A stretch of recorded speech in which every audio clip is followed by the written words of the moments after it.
Hello, કેમ છો? તો ફરી સ્વાગત છે મારા મહેંદી ક્લાસમાં. જય શ્રી કૃષ્ણ. તો આજે આપણે શીખવવાના છીએ ગ્રૂમનો ફેસ. તો આપણે શીખી લીધો, પણ હવે ગ્રૂમની પૂરી બોડી શીખવાના છીએ. તો ચાલો સ્ટાર્ટ. તો આપણે ગ્રૂમનો ફેસ બનાવી નાખ્યો છે, એ તો મેં તમને કાલ બતાવી જ દીધો હતો. તો આજે આપણે ગ્રૂમની બોડી શીખવાના છે. ગ્રૂમની બોડી છે એટલે આમાં આપણે ધોતી કુર્તું છે કાં પછી જે પહેર્યું હોય શૂટ છે તે વાળું કરવાનું છે. એટલે અત્યારે હું જે અત્યારે તમને બતાવી રહી છું તે ધોતી અને કુર્તા વાળું બતાવી રહી છું. તો સ્ટાર્ટ.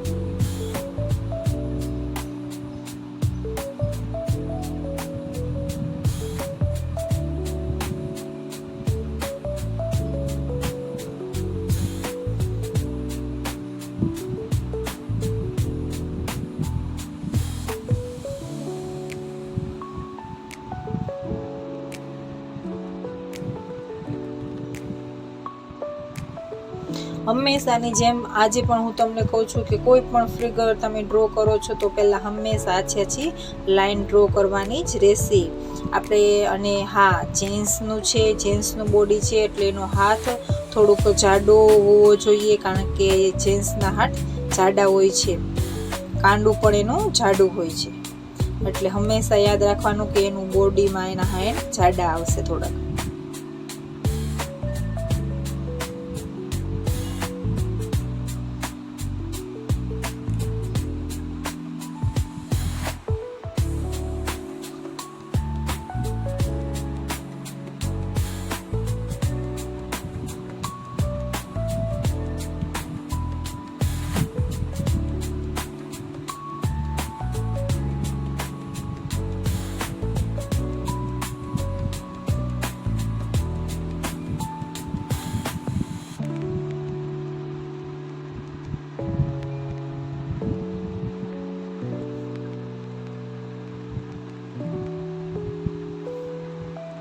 આ જે મેં ડ્રો કર્યું છે તેમાં એક હાથ ઉપર એક હાથ રાખીને ગ્રૂમ ઊભો છે. એટલે જો આપણે એક જ હાથ બતાવ્યો છે ને બીજી ફિંગર જ ખાલી બતાવવાની રહેશે.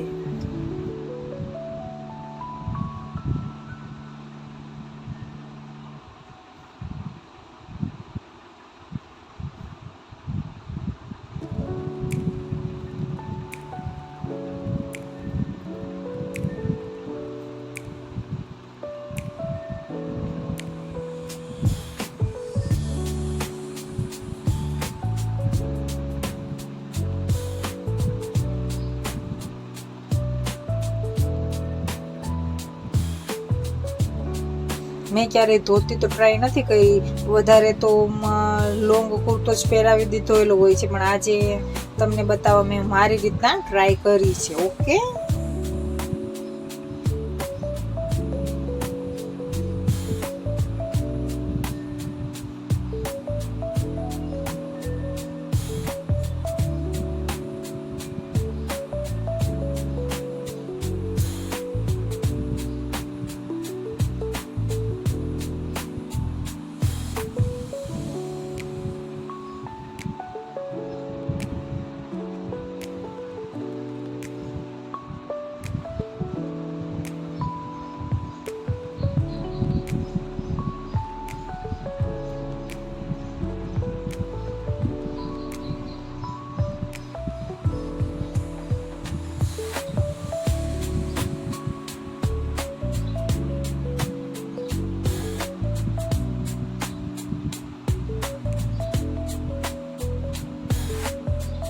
અને હવે હું બીજો ગ્રૂમનો બતાવી રહી છું. રોયલ લુકમાં છે, તેમાં જેણે શેરવાની પહેરેલી છે અને પછી જે દુપટ્ટા જેવું રાખે એને શું કહેવાતું હોય છે, મને તમને ખબર, શોલ કહેવાતી હોય એવું છે. એટલે જો મેં પૂરો આખો લાઇટ ડ્રો કર્યો છે અને પછી એની ઉપર ડાર્ક આપીશ.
આજે આપણે સાઈડમાં દુપટ્ટા જેવું લહેરાયું છે, મતલબમાં સોલ કહેવાય તેને. આમાં ઘેરદાર જ મેં જેવી રીતના કર્યું છે ને એવું ઘેરદાર જ રાખવાનો, એટલે એનો લુક કંઈક મસ્ત આવે.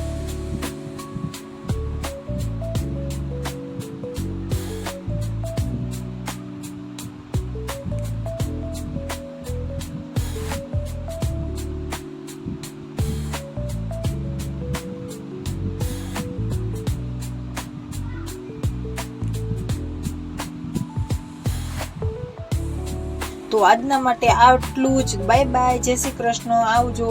અને હા, મને કમેન્ટ ચોક્કસ કરજો કે તમને મારા વિડીયા કેવા લાગે છે, અને આવી જ રીતના મને સપોર્ટ કરતા રહેજો, તો હું રોજ કંઈક નવું લઈને તમારા માટે ચોક્કસ ને ચોક્કસ આવીશ. બાય બાય, જય શ્રી કૃષ્ણ.